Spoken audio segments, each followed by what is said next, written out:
Prisimink savo išvykimą į Angliją ir kaip tu ten atsidūrei. Išvykau kažkur prieš 10 metų su draugu, kuris dabar grįžo vėl į rinktinę su Andriu Kaminsku. Išvažiavom į Angliją galbūt ne tiek žaisti ledo ritulio, kiek pamatyti šalį. Nes jau apie tai galvojom, apie žaidimą Anglijai, nes važiavom vasarą, apie žaidimą Anglijai galvojom jau prieš tai, bet kadangi vizų negalėjom gauti, tai nevažiavom, o tik atsidarė sienos tai ir išvažiavom. Tarp kitko, tuo metu žaidė Dino Bauba ir Dino Bauba, aišku, padėjo mums susirasti klubus.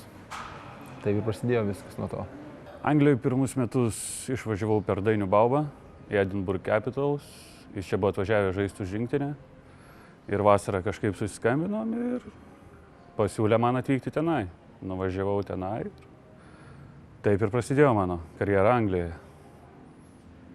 Kaip jums sekasi dabar jūsų klube Slough Jets kartu su Dariumi Pliskausku? Kokios ten sąlygos, kiek kartų treniruojatės, kiek kartų per savaitę žaidžiat? Ar reikia papildomai dirbti, uždarbiauti? Ne, papildomai uždarbiauti nereikia. Ta, ką mes uždirbam, tikrai užtenka pragyventi sezone. Ir jeigu tau kažkas padeda, kaip tavo draugė ar žmona, kuri taip pat turi sąlygas dirbti, tai užtenka 12 mėnesių. Tai o sąlygos tai tikrai geros, treniruojamės po 3 kartus ant ledo ir vaikštom į sporto salę kasdieną. Beje, žaidžiam kiekvieną šeštadienį sekmadienį ir varžybus uždėm per sezoną per 8 mėnesius apie 60.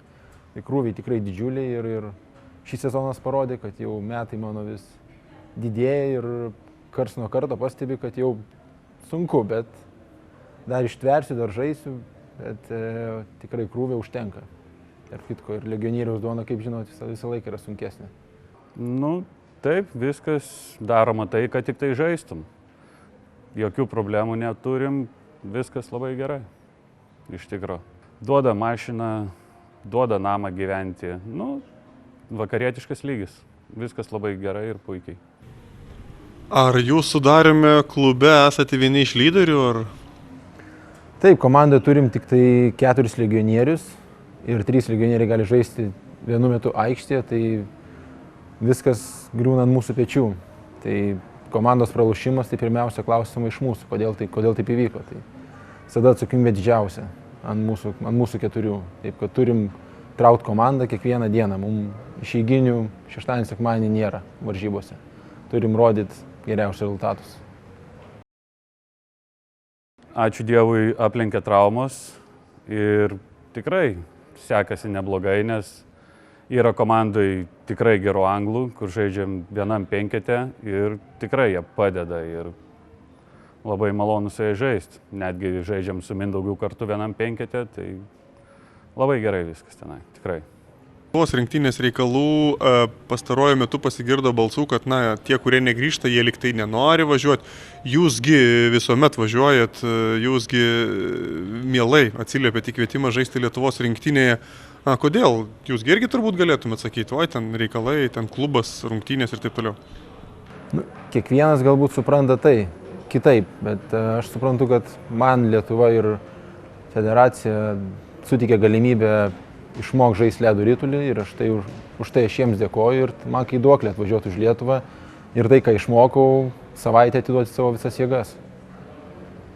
Žaidžiam už Lietuvą, ne už kažką, žaidžiam už savo šeimas, už šalį, ir dėl to, kad patys suprantam, kokia situacija yra Lietuvoje, kad tų ledo ritulininkų nėra daug ir tikrai norisi atvažiuoti, padėti, sužaisti, kad kuo geriau rinktinė pasirodytų. Šitame čempionate komanda dar neturi nė vienos pergalės, trečiadienį sunkios rungtynės su Ukraina. Kaip prognozuotum, kaip baigsis Lietuvai šis turnyras? Pagal rezultatus bent jau dabar iki šios dienos, tai akivaizdžiai matosi, kad mes žaidžiam geriau, atmosfera komandai geresnė. Lyginant rezultatus su praeitų metų, tai dvigubai geresni. Gavom nuo Lenkų pernai 9-0, dabar tik tai 5-0. Nuo Olandų taip pat 7-1, dabar 5-3 ir 5 įvartį įmušė tuščius vartus ir visi kalba aplinkui, kad šitos varžybos galėjo būti mūsų ir tikrai laimėti galėjom laisvai, jeigu būtų Fortuna šiek tiek mūsų pusėje. Ten jau aš nekalbu apie teisėjavimą ir panašiai šitus dalykus, bet kas žiūrėjo, tas matė, kad mes tikrai kovomės ir galėjom laimėti. Taip kad į ukrainiečių mačą eisim vėlgi taip pat nusiteikę ir stengsimės kovoti ir ruoštis tom lemiamom rungtynėm, kurios bus pačios svarbiausios, manau. Tai rumunai ir estai, kurie irgi rodo gerą žaidimą, taip kad bus tikrai sunku, bet nusiteikę iki galo kovoti. Prognozuoti čia labai sunku, bet kaip matėm varžybas su Olandais, tikrai galim žaisti ir tikrai, manau, kaip jau ir sakiau, tikrai nuspelnėm lygiųjų bent.